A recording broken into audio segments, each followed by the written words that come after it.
Hello friends, it's me, and today, Film Theory. I found every hidden secret in the Book of Bill, Gravity Falls, from the film theorists. Together, let's go, let's start.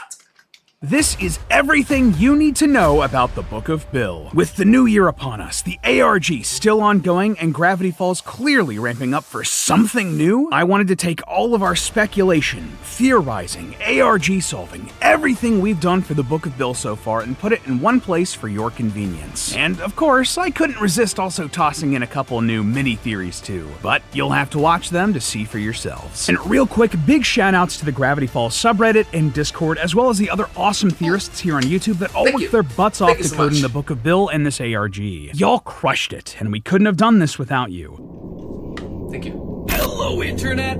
This time, Madman! Actually, no. No, you're not.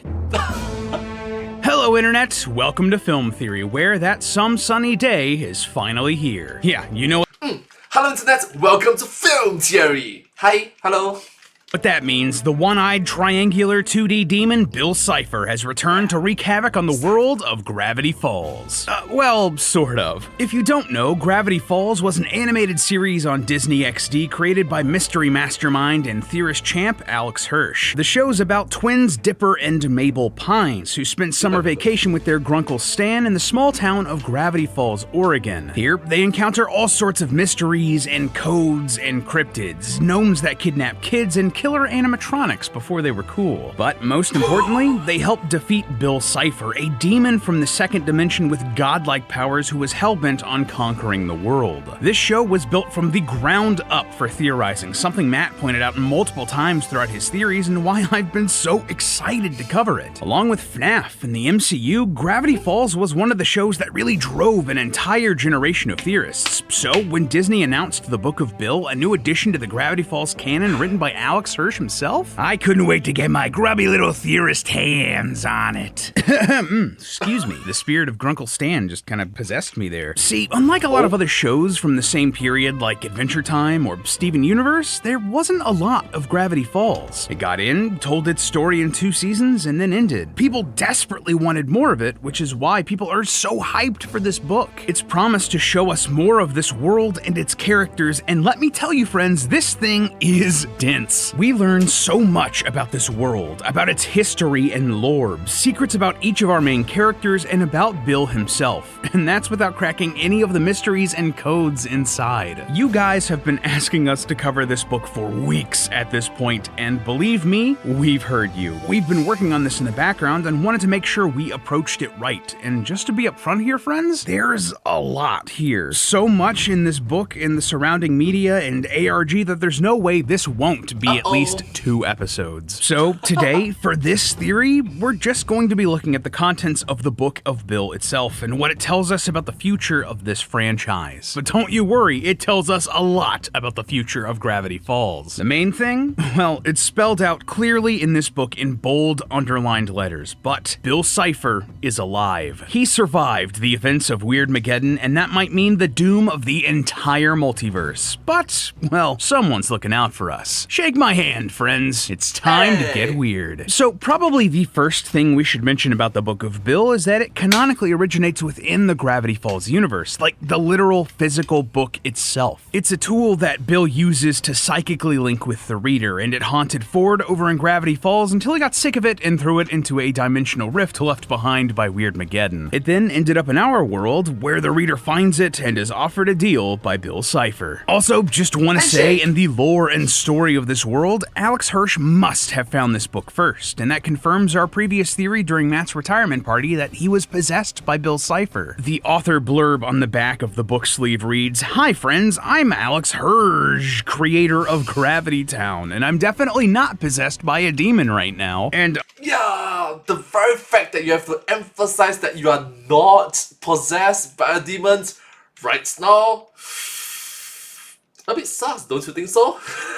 on and on it goes. Alex then assures us that he's definitely fine and is not calling out for help. He thinks the author doth protest too much. Regardless, the book is in our world now, and it's literally infecting other books, while also summoning Bill to broker an agreement with us, let's say. Yeah, he offers us a deal. He'll tell us all about his backstory, but in exchange, we'll owe him a favor somewhere down the road. It's at this point that we're given a choice to say yes or no, and man, I got excited. I thought this was gonna be one of those awesome sort of choose-your-own-adventure books, so naturally, as someone aware of Bill's shenanigans, I said no and flipped to the page it specified, and, well, there was some very small text upside down on the top of the page. It basically told me that not shaking Bill's hand meant that I was going to live out the rest of my life in the most boring way possible. As a middle manager at a mustard factory in Idaho with 4 children, Gervis, Horvin, Borley, and Smunt. Poor Smunt. Unreal. But isn't that an ideal life? At least it is for me. It's, you can say it's humdrum. Humdrum Singaporeans. I'm from Singapore. I'm humdrum Singaporeans. I'm just another average Singaporeans. Well, I am absolutely the sort of person that would name like a cat Smunt, and I apologize to my future cat because, well, your name is Smunt. Okay, so it really seems like if we want all of the new juicy lore in this book, we need to agree to Bill's terms. And hey, well, I've sold my soul for less. We agreed to this deal, and whoa! In one of the coolest bits of meta storytelling I've ever seen in this sort of product, Bill starts laughing maniacally and literally rips his way through the book into our reality. Honestly, it's really slick stuff, and a bit terrifying, and though you might expect Bill to immediately kill us here and move on, nah, he doesn't. He actually keeps up his end of the bargain, and then some. The content of the book becomes super varied, bouncing between sections that look like magazines, Q&As with Bill about the concept of love, a how-to guide on how to get into heaven. It's mysteriously left blank, so immediately you get what Bill thinks about that idea. There are tons of hidden codes that you'll need to decipher if you want the whole story, and there's even just straight up excerpts ripped from a book called The Great Gatsby. This was a novel by F. Scott Fitzgerald that everybody had to read in like the 7th grade, which just entered the public domain a couple of years ago, so hey, why not? It's still weird, but why not? But a couple of my favorite sections? Well, first off, there's a whole section talking about urban legends and cryptids that look like they're ripped straight out of some analog horror here on YouTube. There's Slender Man, who lies about people, Guillermo del Torso, who has a passion for cinema and has written a script for National Treasure 4, The Off Model, which is a monster that looks like bootleg IP and would just like legitimately be a good monster for this sort of analog horror. Can we make that? And the Mirror Dimension that contains monsters like Bloody Mary, Dysmorphio, and David Lynch. Yes, as in film director David Lynch. I am losing my gosh dang mind because this is hilarious and exactly the sort of humor just made for me. Then there's a whole section about the concept of morality, which Bill believes is 100% flexible and that karma is a scam. He's immediately hit in the eye by a paper airplane after he says that, so I mean, you be the judge of whether or not he's right. That's funny. Yeah, so as what they say, karma's up. Yeah. But the whole reason that I'm pointing this out is that he gives us, the reader, a moral test here. On this page, he's imprisoned an elf named Scrimbles with bones made of glass. If we turn the page and continue on our journey to learn all about the new lore, we'll crush Scrimbles and he'll die. That's hilariously dark and, well, I mean, sorry Scrimbles, there's lore to uncover. Forgive me. We also get some new lore about the Pines family. There's a whole section dedicated to the missing pages of Journal 3 and Ford's earliest interactions with Bill, and another where Bill talks about the dreams of many of the main characters, including Dipper. Bill explains that Dipper has a recurring nightmare about overhearing a fight between his parents that he wasn't supposed to hear, before wondering why Dipper and Mabel got sent to Gravity Falls for the summer on such short notice. Yeah, that's pretty dark, implying that this whole series only exists because their marriage was falling apart, and the parents needed Dipper and Mabel out of the house while they worked out what to do. Ouch, that one hit. Ouch, that one hits differently. Because, look, let's all agree that children's are the future. Children's are our future. And children's is a strong anchor for a loving relationship. I know that there might be some conflicts here and there. It's inevitable. There might be some arguments here and there. Inevitable. We are all human beings. And working towards the same goal, like working towards bettering our future, bettering for the betterment of our children, is the right thing to do. If you take them out of the picture, it's good to, sadly, make the whole situation even worse. It's right in the feels. But okay, that was a lot of the fun, if weird and dark stuff here in the book. What's the real meat and potatoes, though?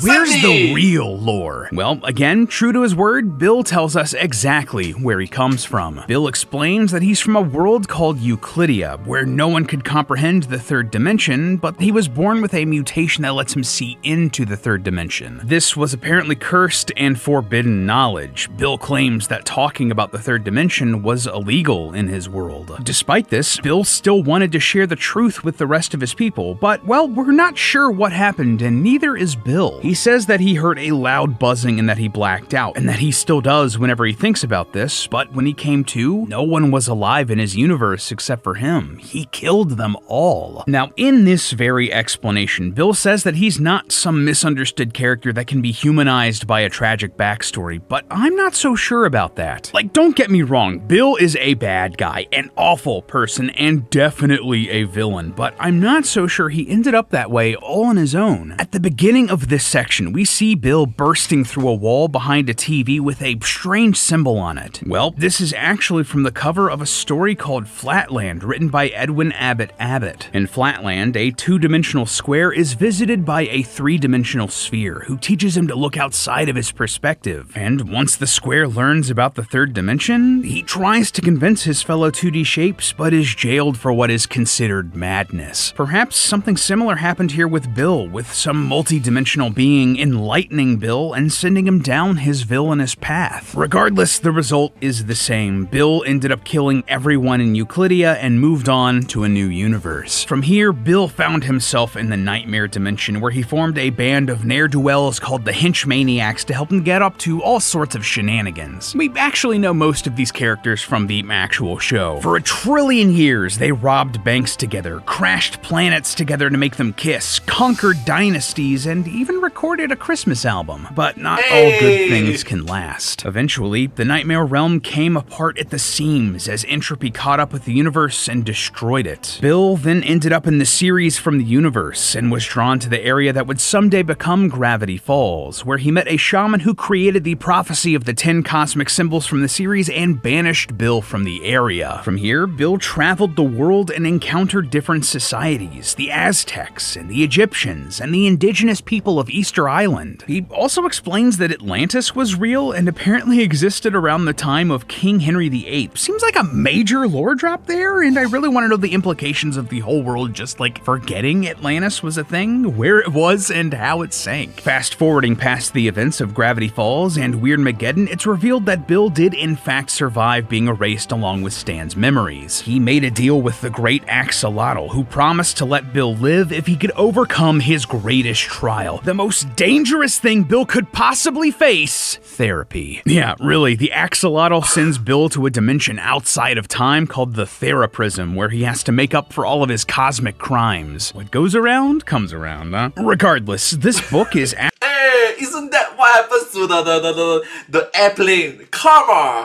Karma's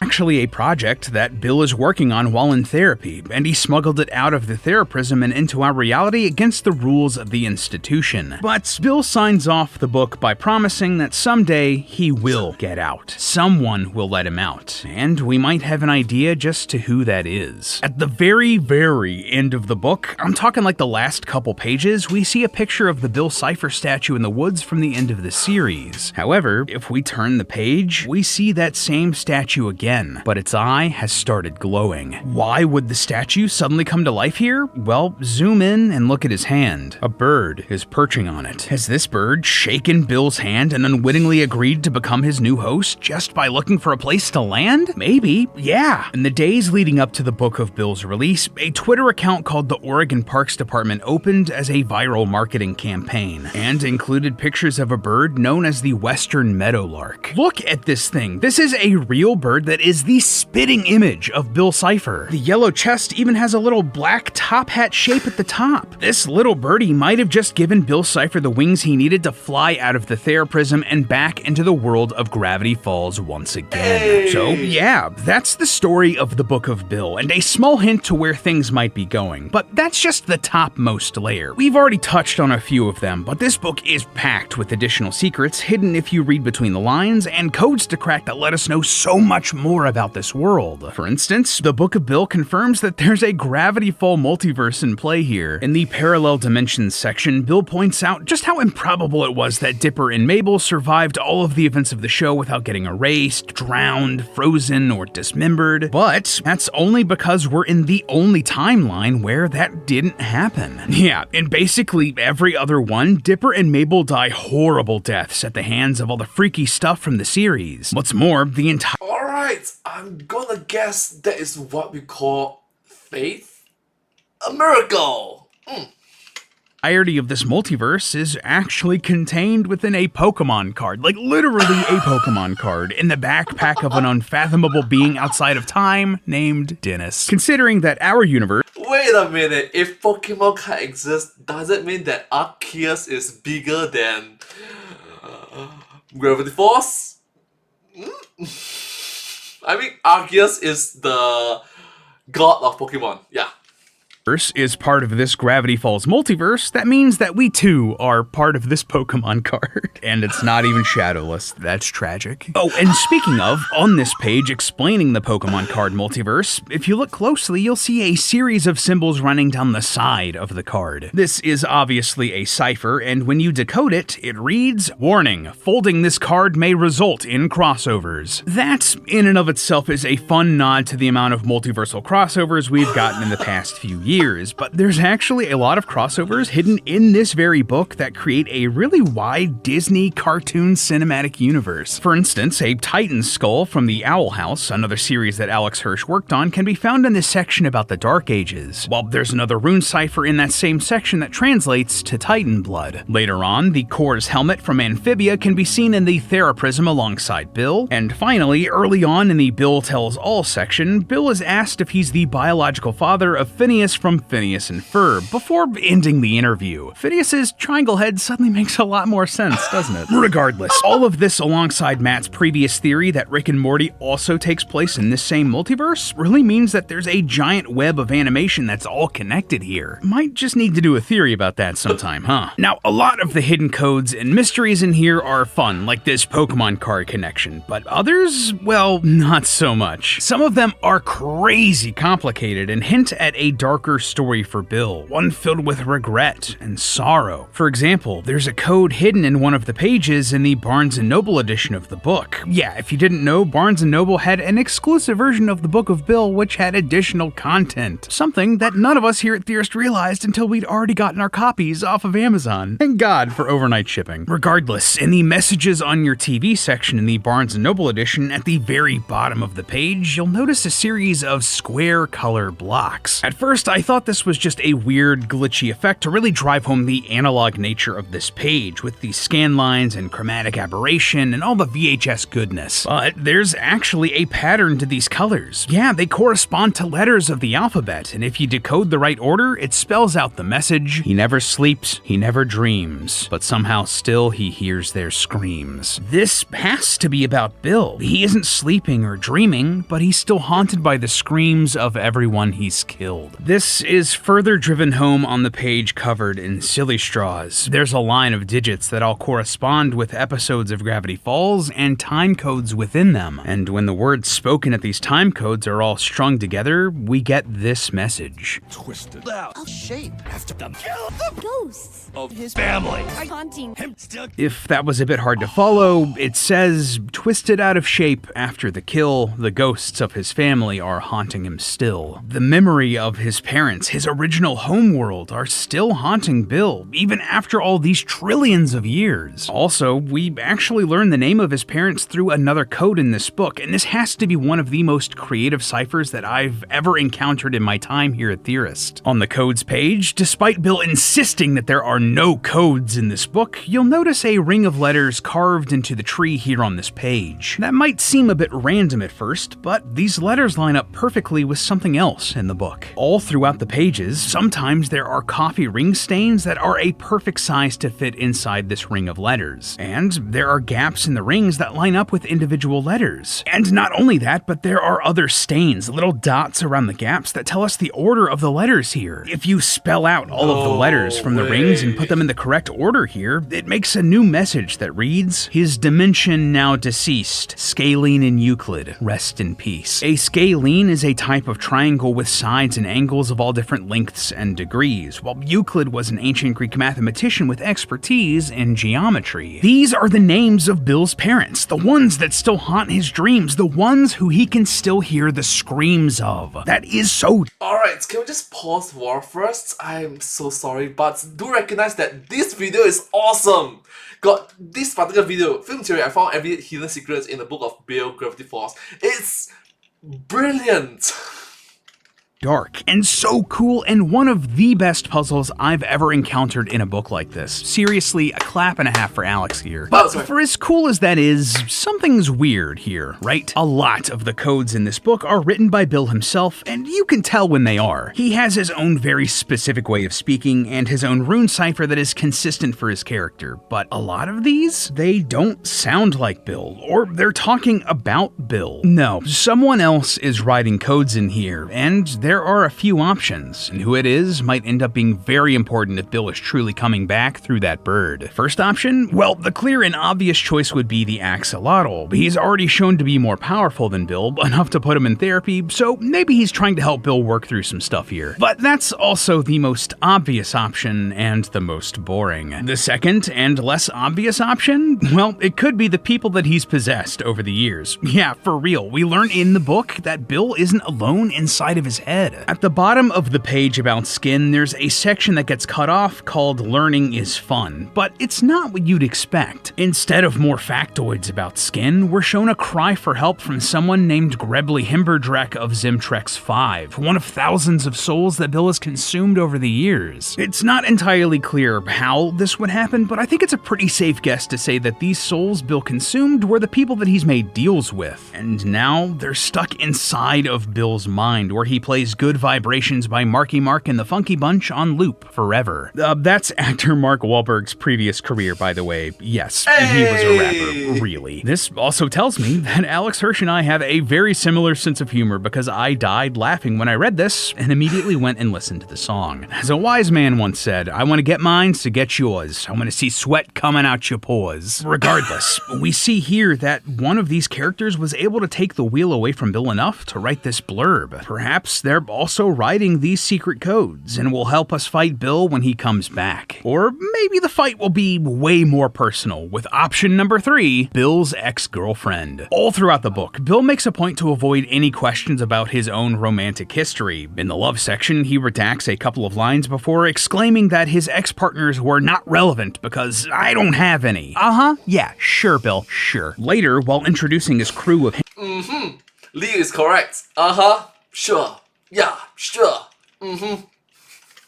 maniacs, one of them is completely scribbled out in red marker with a big label saying, not important. If you look through the red marker, you can barely make out that this character's name is Jessie, and her art looks like she has a lot of eyes, maybe 7 of them. If that doesn't mean anything to you, fair, but if you devoured Journal 3 when it released like we here at Theorist did, you'll recognize that this character looks and sounds a lot like a character known as the Oracle. This is a 7-eyed woman named Jesselbrom the Unswerving, a name that could easily be shortened to Jessie, a character that Bill clearly doesn't want us to think about because she is his ex-girlfriend. That would explain why Jessie didn't show up in Weirdmageddon. If she and Bill broke up on bad terms, enough so that Bill wants to scrub her out of his own history, yeah, she wouldn't want to show up for that. Maybe she's the one who is writing these codes about Bill's regrets, something that she would know as his ex-partner, trying to help us find a way to beat him in the future. To me, that is the most exciting option, Jessie coming back and trying to help defeat her evil ex once and for all. But we'll just have to wait and see. So yeah, all in all, that's the story and the codes hidden in the Book of Bill. It's a lot, and there are puzzles and ciphers here that go even deeper, and weird choices that might not make a lot of sense if you read this book with zero context. Like, for real, I mentioned this earlier, but there are just straight up several pages ripped from The Great Gatsby republished in here. Strange, right? Well, there was a reason for that. One that starts us down a whole new rabbit hole. Let me explain. After we accept Bill's offer at the beginning of the book, it sort of resets, and we're given a new cover and a new page full of all the publishing information of the book. All of this information is now themed around Bill, and at the bottom of the page, we're encouraged to visit thisisnotawebsite.com. If you did that early on, like right after the book was released, you were asked for a password. What was this password? Well, early on in the book, we're given the one true intelligence test, and one of the puzzles just looked like a bunch of random lines and squiggles. And if you look physically at this image at an extreme angle, the lines form into words and gives you this message. Need a password? Fine, I'll talk. It's the name of the eyeball doc. And guess what? The pages of The Great Gatsby talk about the eyeball doctor, T.J. Eckelberg. Type T.J. Eckelberg into the website and bam, a whole new world is opened up for us to explore. Okay, so what exactly is thisisnotawebsite.com? When the website was first discovered and this password entered, there was just a countdown clock, and when that hit 0, nothing happened. We were just hit with a series of technical difficulty pages involving Seuss trying to get things working. If you clicked on Seuss, he'd even change up what he was saying, offering links to a full copy of The Great Gatsby and some Gravity Falls themed lo-fi. A lot of people thought that this was part of the ARG, and it might have been. However, Alex Hirsch quickly took to Twitter explaining that sometimes technical difficulties are just technical difficulties. If I were to guess, I don't think Alex, Disney, or anyone else expected the sheer amount of interest in this ARG, and things just weren't ready, or the website went down from the sheer amount of traffic that they were seeing. But eventually, those technical difficulties were ironed out, and the website relaunched, this time featuring a desk within the Mystery Shack complete with haunting music, ambient rain, and a glitchy computer just begging to be toyed with. A ton of the things on this desk are actually interactable. For example, if you click on the Book of Bill here with the dagger in it, it'll open up the book and give us a note for Dipper written by Uncle Ford, telling us that he was mining the book for secrets before chucking it into a bottomless pit. That must have been the portal that let it end up in our reality, where Alex Hirsch got his hands on it and put Bill on the path to the bestsellers list. I guess that this also means that since the book is here in this website in the Mystery Shack, I suppose that this means that this canonically takes place before we get our copies of the book? Hopefully Time Baby isn't gonna hunt us down for breaking the timeline. Before we move on, there are a few other treats hidden in this scene too. Like, for instance, if you click on the skull's golden tooth, you're given one Get Out of Death Free coupon only for use in participating realities. And clicking on the bottle with the eyeball in it will give you a snapshot of the Finterdormentional Portal. Dang, Bill was right, that was very difficult to say out loud. Regardless, this was another portal constructed by dolphins, but unfortunately for Bill, it didn't work out. Okay, you know what? I'm gonna try it.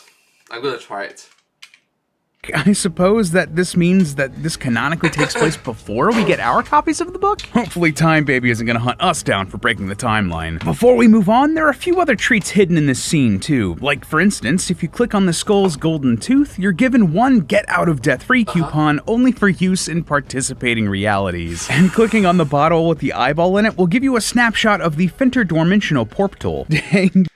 Okay.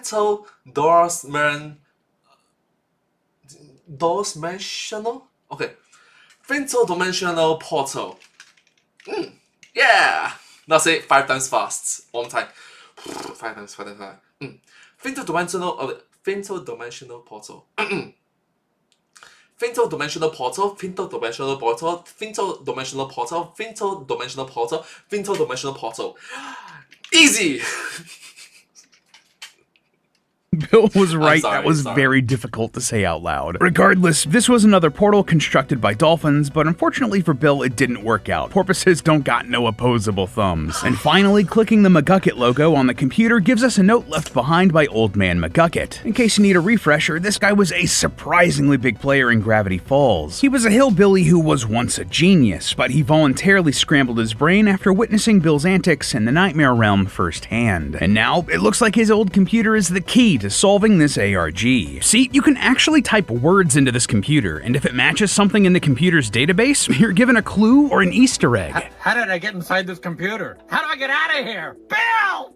Now, there's a lot of stuff you can type in here, but we're not going to be doing a comprehensive breakdown. If you're looking for that, there are tons of great videos here on YouTube from creators like Hannah Hyperfixates that do a great job of breaking it all down. So, for us here today, we're just going to be focusing on a few key codes, and some that I just kind of thought were funny. Like, I'm not above entering Mabel a 11 million times and Mabelizing the whole lab. Just makes it feel more like home, you know? Plus, this is where you get Matt's cameo on the website, therefore making all of us theorists here canon in Gravity Falls. Hello, Internet! This time, you're on your own. Good luck. Just still blows my mind. So, where do Hey! Hello, Internet! This time, you're on your own. Rafa!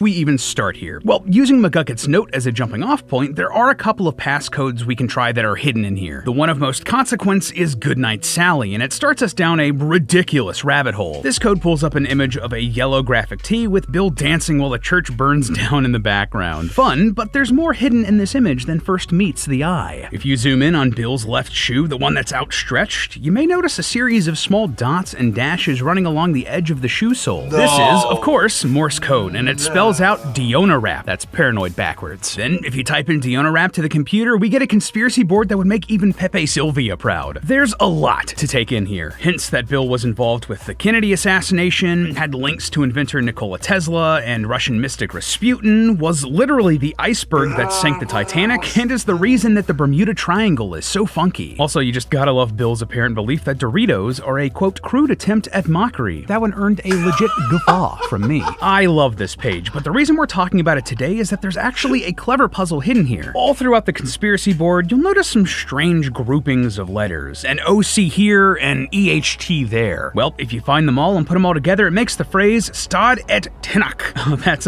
connect the dots backwards. Now, I'll admit I spent an embarrassingly long amount of time trying to connect the dots here on the page to actually make something work before I realized it's just another code. Type that backwards phrase into the website, and once again, you're given a treasure trove of new information. Are you sensing a pattern here? This gives us a chapter of a fictional book called Lesser Known American Cults, and tells us about Cyphertologists, described as the first cult in history that was right. By possessing the body of snake oil salesman Silas Birchtree, Bill was able to build himself a following as he turned the city of Orchard Lake, Kansas into Billville. Here, his followers started to build him a portal before the plan was foiled by a rebel named Emmeline Butternubbins. Yes, Butternubbins. I continue to be in awe of Hirsch's ability to name things. Regardless, this chapter ends with a message hidden in Cypher's special alphabet. Translated, it reads, "You can't kill an idea," and typing that into the computer gives us a pamphlet for Cyphertologists. Now, this might just seem like the end of this particular rabbit hole, but just put a pin in that. Another rabbit hole we can dive down involves us just typing in the word riddle. This brings up a screen that just asks us, would you like to play a game? And suddenly we are in Saw.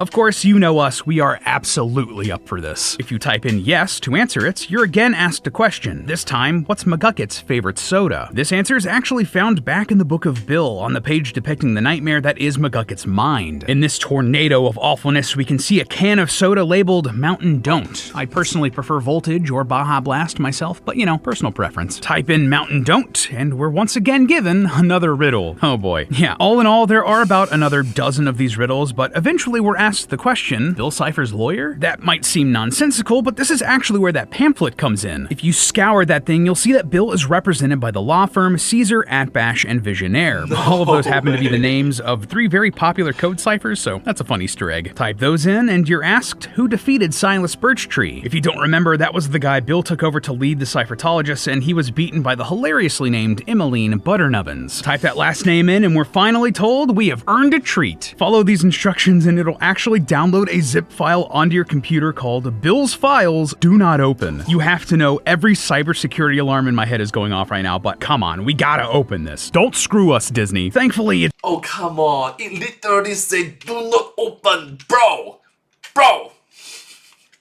it's just a bunch of wallpapers, a reward for figuring out this ridiculously complex puzzle. And nothing else, right? Well, at this point, we'll see. It feels like everything in this website is part of a greater puzzle, from fun wallpapers to fake law firms on pamphlets. Now, speaking of fake law firms, we can actually summon Bill's very own lawyer and sign away our soul to him, and this starts us down another rabbit hole. Signing over our soul here will turn the flame of this candle blue, signaling that we're now part of Bill. But that's not the only change it makes. Now, we can interact with the knob on this computer, and doing so treats us to some unsettling audio coming out of the static.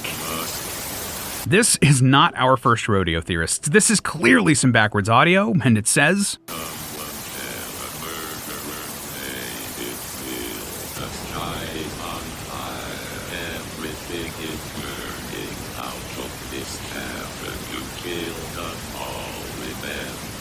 Someone is begging for help. Someone that Bill killed. Now, right away, this is cool because in the Book of Bill, Bill mentions that he can hear something going on in TV static. So now that we've signed our soul away to him, we can hear it too. We can also learn from another code here on the website that one of Bill's phobias is TV static, so he doesn't love how creepy this is. All in all, this is a neat touch and great character building for Bill, but it's also a huge deal for the story of Gravity Falls moving forward. See, in our last theory, we pointed out a section of the Book of Bill where clearly one of the souls that Bill had claimed was somehow using his power to influence the book, writing out pleas for help. Something similar is happening here, just on the website. Someone that Bill has killed is reaching out through this static after we've made our deal with Bill. But who? Well, we actually see them in multiple places throughout this book and this ARG.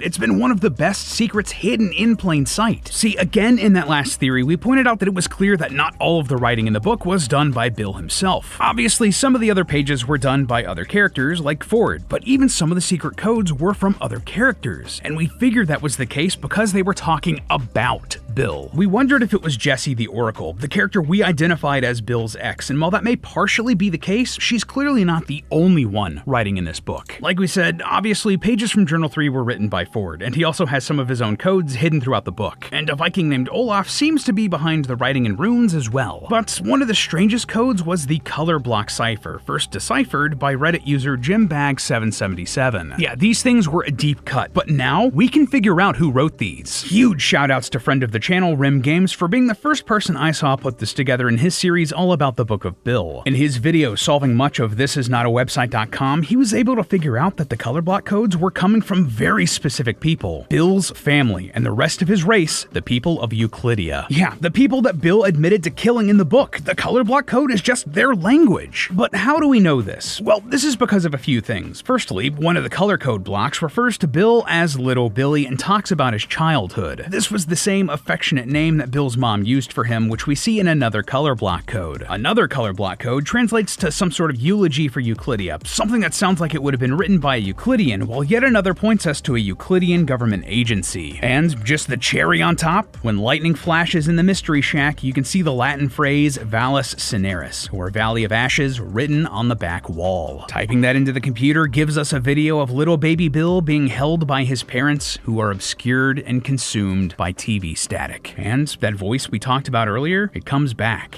Why did you do it? This confirms that the voice we heard in the static were from the Euclideans, maybe even Bill's parents, thus why Bill is so terrified of static. Again, huge props to Remy for putting all of that together. Now, you might just think that this is some fun Easter egg, some backstory for Bill, but it's way more than that. This is the key to the future plot points of this series. The people Bill has killed are still in his head, and now with the knowledge that his parents and the other Euclideans are also passing messages along, that's huge. They're also still in his head, and they're the key to beating Bill. Yeah, you heard that right, and there's a ton of proof for this on the website. Like, if you type in Grunkle Stan into the computer multiple times, eventually it'll lead to a pop-up where you can ask Bill how Stan beat him. Clicking through the prompt repeatedly will twist the knife into Bill's ego, and eventually he'll break. week, revealing a series of increasingly staticky messages. They read, "Sometimes when I close my eye, I can still see," and then 4 messages in the various ciphers from the book. When translated, they read, "Through the eyes of everyone I've ever. Sometimes when I close my eye, I can still see through the eyes of everyone I've ever killed." That's what I bet the message ends as. Then, Bill screams. He can't turn it off. That is his weakness. Plus, I've seen a lot of great evidence pointed out by the community that the major human historical figures that Bill talks about in the Book of Bill are also stuck in his head, and they're using Bill's powers against him, trying to warn other characters about Bill's future plans. And with our belief that Bill has once again escaped through the bird that landed on this statue, that is a pretty massive dangling plot thread to leave hanging and have a solution for in the text if they're never going to address it, which is precisely why they are going to address it. See, I believe that they're going to bring back Gravity Falls in a big way, all thanks to this little ARG and your excitement for it, and there's a ton of evidence to prove this. First off, if you type Season 3 into the computer, it spits back out Season 2. Type that in and it gives you Season 1. But if you type that in, well then it gives you Season -1, Anti-Gravity Falls. This is an absolute curveball and it could mean a lot of things. Maybe Yep,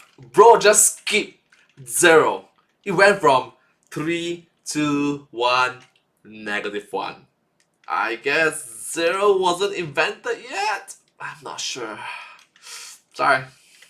this is a spin-off. Maybe it's some sort of new movie or video game or comic or something. But personally, I think it's pointing towards some sort of prequel series involving Stan or Ford. That's why it's Season -1. Alex has gone on record saying that he'd love to do more stories with Stan and Ford, and if he does that story, it needs to be its own book or series. If I ever wanted to do something with this show more in a animated context, I'm keeping certain material for that. If I'm going to do some adventures with Stan and Ford, either they need their own book or their own miniseries. But that's just one possibility. It's one I definitely think they're going to be exploring, but it's not the only one. They could also do some sort of sequel series or movie involving all the souls trapped in Bill's head, like we worked out here today. My friend Ryder from Foot of a Ferret actually pitched that out in one of his own recent videos, and it does sound great. And really, I think a continuation of the show just makes sense. This is the same company that made X-Men 97 after all, and with other massive fan favorites from the mid-2010s like Regular Show and Adventure Time getting a ton of continuations and spin-offs, it just fits perfectly. So why? Why haven't they just announced it yet? Why hasn't there been any movement on this despite the massive fan interest in this series and some sort of revival? It's simple, friends. Alex Hirsch legally can't work on it right now. See, back in 2018, Alex signed an agreement with Netflix to exclusively develop shows and movies for the streamer, and we know for a fact that he's still under this contract. In April of 2024, Alex did an interview on the channel Hannah Hyperfixates where he said, I could probably talk Disney into a miniseries if I was out of my Netflix deal and I really wanted to. if he could get out of his deal. He's still under contract to produce shows and movies for Netflix. Regardless, this quote was from before the Book of Bill released and was a smashing success, and you best believe that there's some real interest from everyone involved now in making this happen. Just recently at New York Comic Con, Alex said that Disney were the ones that reached out asking him for another Gravity Falls story. Disney reached out and asked if I had another Gravity Falls book kicking around in my brain. And now, everyone involved realizes that there's a real hunger for more Gravity Falls content, all because of your excitement. You, me, we all made that happen. The only domino left to fall is getting Alex out of his Netflix deal, and I bet there are lawyers working their butts off to make that one happen. Mini theory number 1. Is this the limit for Bill Cipher's power? So, along with giving us just a ton of backstory for Bill Cipher, I believe that the Book of Bill also gives us a good reason as to how and why the Great Axolotl has so much power over Bill. Why Bill is scared of him and doesn't seem to like axolotls in general. Hear me out. So, if you don't know, the Great Axolotl is like the god in the Gravity Falls universe, and he has enough power to both save Bill from the destruction at the end of Weirdmageddon and then imprison him in interdimensional therapy in the Book of Bill. So, because of that, Bill kind of just tries to avoid the Great Axolotl when and where he can. And it's not just the Great Axolotl that Bill doesn't seem to like. In another Book of Bill theory, we talked about a puzzle hidden on thisisnotawebsite.com that revealed other lost pages of Journal 3. This one tells the story of a pet axolotl given to Ford named Frillium, and how Bill doesn't like the little guy, eventually convincing Ford to release him back into the wild. Bill clearly didn't want this thing that represented the Great Axolotl entity, or maybe even had a slice of his power, anywhere near Ford or the portal they were building. So why? Why is Bill so concerned about axolotls, even if they're not a deity? Why does the great axolotl have so much power over Bill? Well, it all might come down to a little bit of science. See, early on in the book of Bill, Bill mentions that he can invade and possess anything with neurons. Those are nerve cells typically found in the brain or spinal cord that help pilot our nervous systems. This is actually how and why he can manipulate the book of Bill as we read it. See, the pages of the book are made from pureed human brain matter pressed into sheets and bound together. So, since there are neurons on this page, easy peasy for Bill to change things around. In fact, while we're on that subject, the book itself is just like strangely organic. It has a human spine. Bill asks the reader for blood to use as ink on pages. There are straight up souls inside of it that will scream if the book is burned. You know, it's just as dark as you'd come to expect from Bill Cipher. But here's the thing. Axolotls are Yeah, it's more than weird. Wow. That escalated quickly. pretty unique when it comes to their nervous system and neurons. It's pretty well known that axolotls have incredible healing abilities. They can regrow limbs with ease. They're basically like Wolverine with a straight-up healing factor. But this also extends to the neurons in their brains. See, unlike humans and other mammals, the healing of axolotls also extends to their cranium. According to recent studies, axolotls are able to regenerate their brains, even if large portions are damaged or removed. On top of that, they were able to reconnect a lot of the neurons in their brains with each other too, meaning that the regrown brain had the same functions. If Bill takes control of creatures through the neurons in their brains, and axolotls can regrow damaged neurons, theoretically, axolotls could regrow the neurons infected by Bill, meaning that he wouldn't be able to control them for very long, if at all. That's why he doesn't like regular axolotls, and likely a reason why he's so scared of the all-powerful great axolotl. I guess. So it's like a neutral enemy, fated to be your enemy. I'm not sure about English. In Chinese, we call it 天敌. 天 means fated or like heavily. 敌 is enemy, villain. So it's fate that it's yin and yang, 阴阳之差. Not even Bill Cipher can beat the science. Despite all of the collective work put into ripping these mysteries apart, we as a community haven't found everything in the book. See, at a recent panel that Alex Hirsch attended at Emotion London 2024, he took to the stage to let us know that we haven't found everything yet. Now, I'll say most of the secrets of the book, since it's come out thanks to Reddit, have been discovered. Most of them. I'm not going to tell you where the undiscovered secret is. Oh, is that a challenge? You know we have to rise to this occasion and take our crack at it. And while no one has... Bro, the film theorists be like, challenge accepted.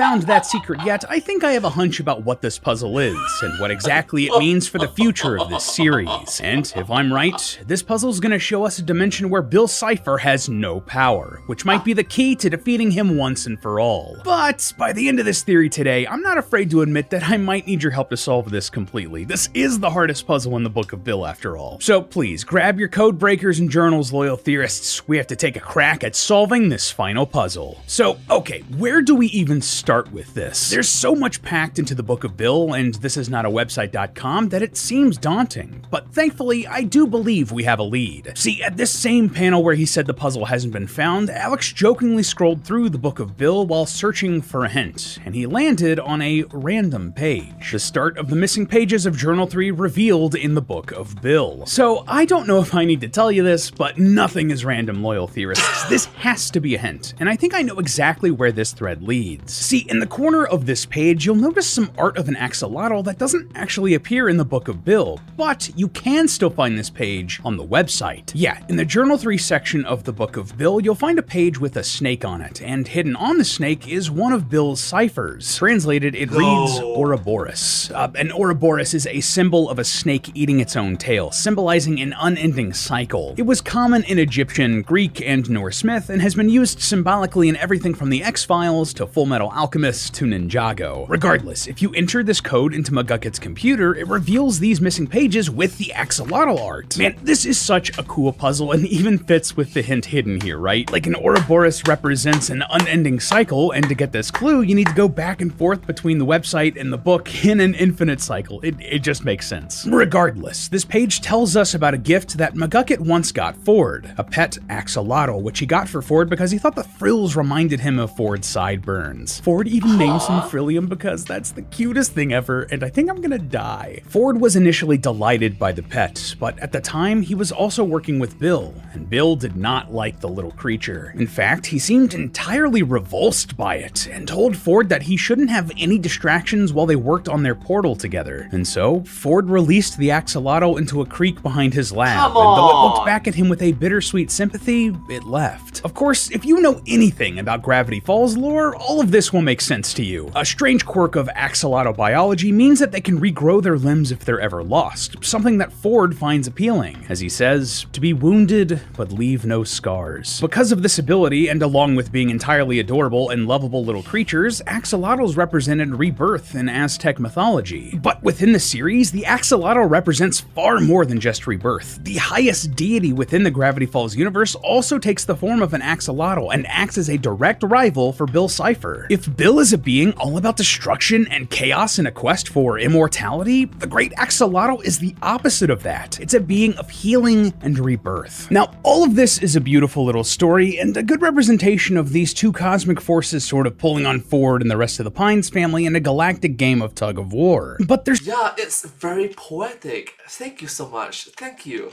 something else here on these pages, and this is why I think this was the hint from Alex. See, on the second page of this journal entry, there's a little doodle of a, quote, new star system down at the very bottom of the page. Now, this stuck out to me a lot because the study of stars and other star systems just fascinates me, and at first I wondered if this was something very familiar. See, while it's not perfect, it reminded me of the Alpha Centauri star system, which is actually the closest star system to our solar system. But it doesn't really line up super well when you actually examine it under a microscope. Plus, it says new star system, and we've known about Alpha Centauri for centuries. But despite that, I do wonder if there's some information we can sort of glean out of this. See, in physics and astronomy, there's a principle known as the three-body problem. Yeah, that isn't just a solid book series and Netflix show, it's an actual real scientific concept. So, what is it then? Well, when you have two bodies floating out in space affecting one another, like two big stars or planets, it's very easy to use math and science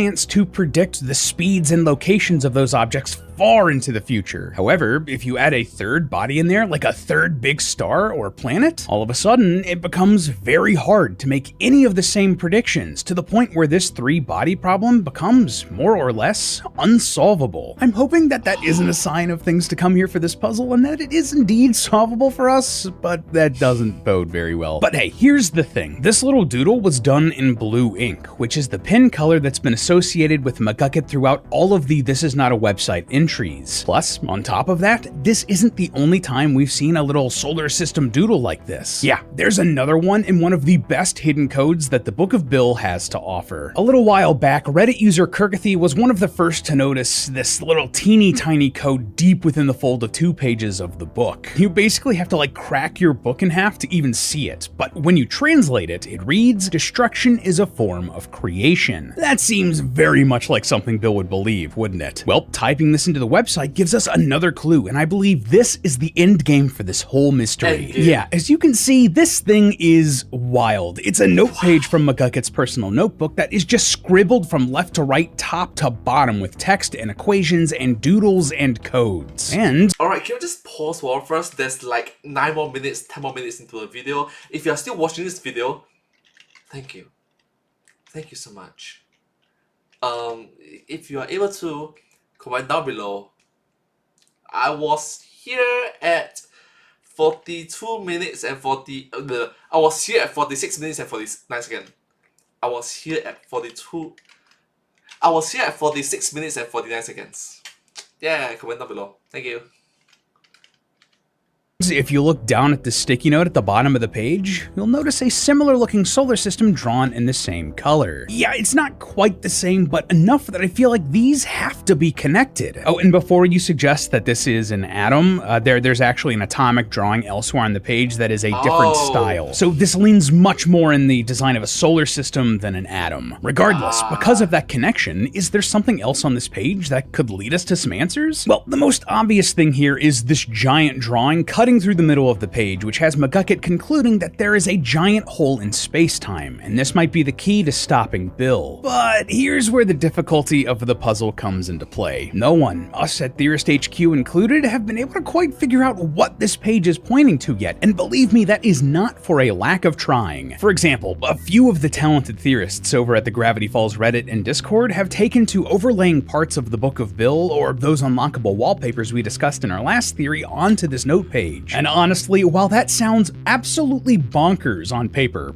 tish, certain things do line up super well. Maybe well enough to not be a coincidence. Like, one of the wallpapers is a Bill Cipher themed Ouija board, and if you line up the yes and no on the board with the yes and no and the infinity symbol on this note page, well, one guess of what lines up with the big hole in space if you do this. Yeah, that's the symbol of Bill on the Ouija board. That's really compelling, and only one of the things they found that lined up really well. Maybe there is something more going on to this here. But while that is super fascinating and might lead somewhere, that's not what I want to talk about with this page. No. Instead, what I want to focus on is something a bit more surface level here. See, one of the big pieces of text on this page reads, "I cannot see him, he is blind." At first, that might seem like a little bit of a confusing phrase, but in the Book of Bill, we learn that Bill once possessed McGucket's brain and left because it was just too much for him. I believe that this left McGucket forever scarred, and also led him to find a way to completely shield himself from Bill, a way to never be seen by him in his all-seeing eye ever again. So, you cannot see him, he is blind. And, well, I believe that McGucket found one. If you notice on the sides of the grid, there are two numbers that are circled, column 12 and row 20. If you cross-reference these on the actual sheet, you'll notice that they line up with the number 35. And there's a space right before 35 that itself is circled and labeled weak point. And if this weak point is right before 35, I would presume that this has to be 34. Now, that could just be Something that can handicap him. Handicap him. Handicap him. Handicap Bill Cipher. Oh, clever.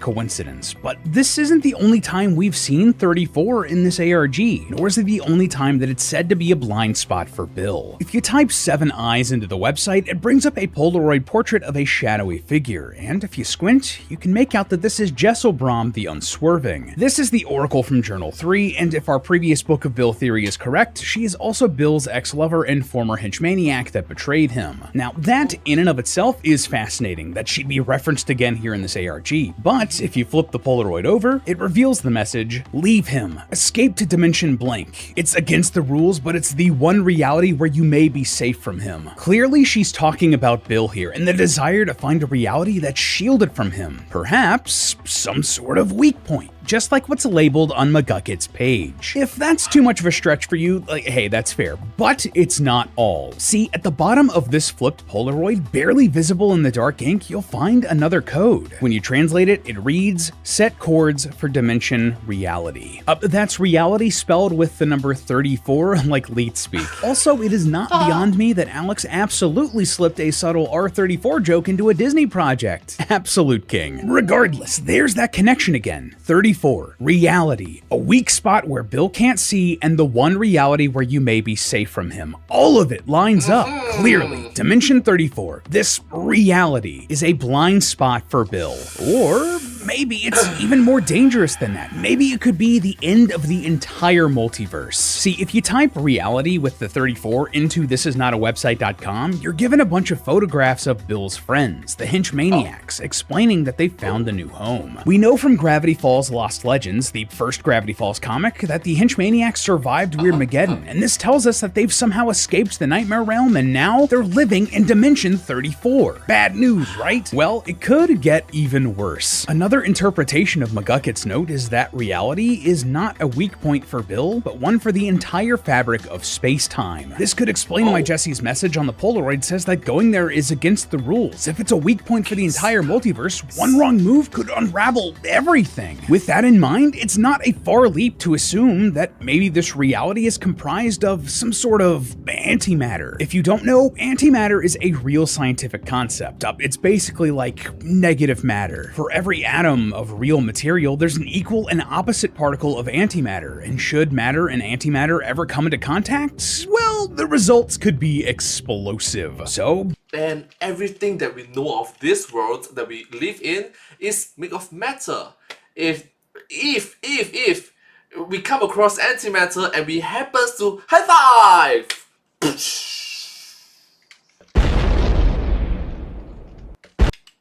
Sorry.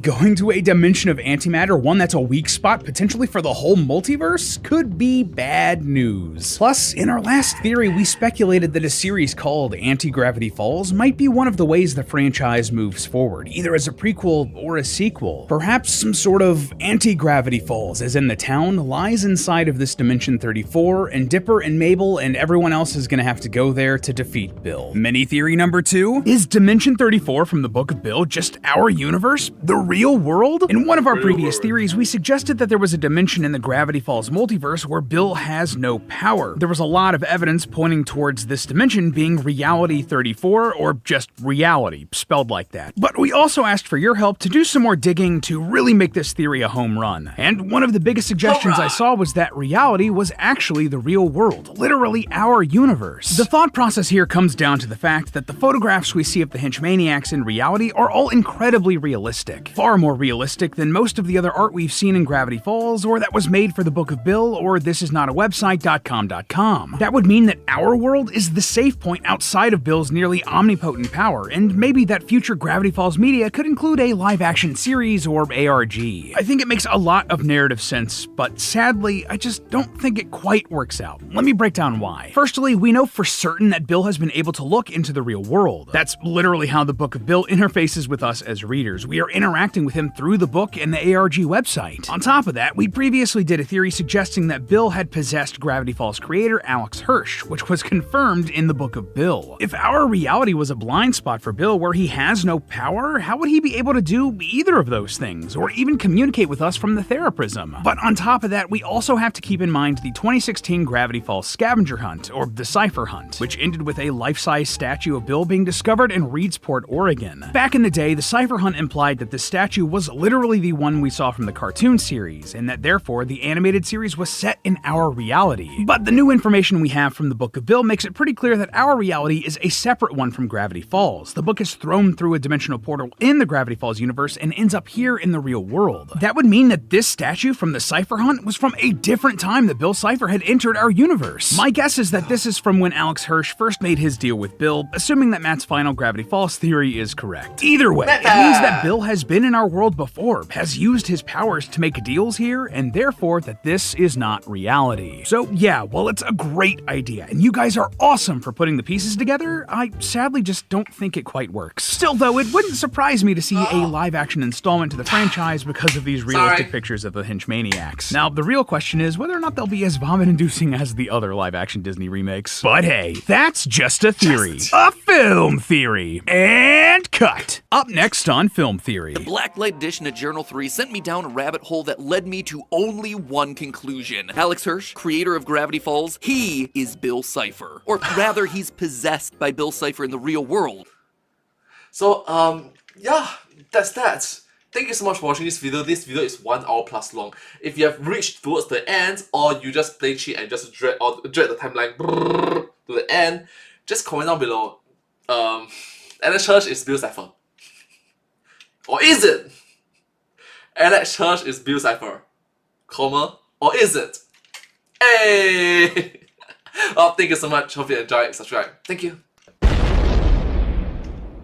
And also thank you to the film theorist for this video. Film theory, I found every hidden secrets in the book of Bill Gravity Falls.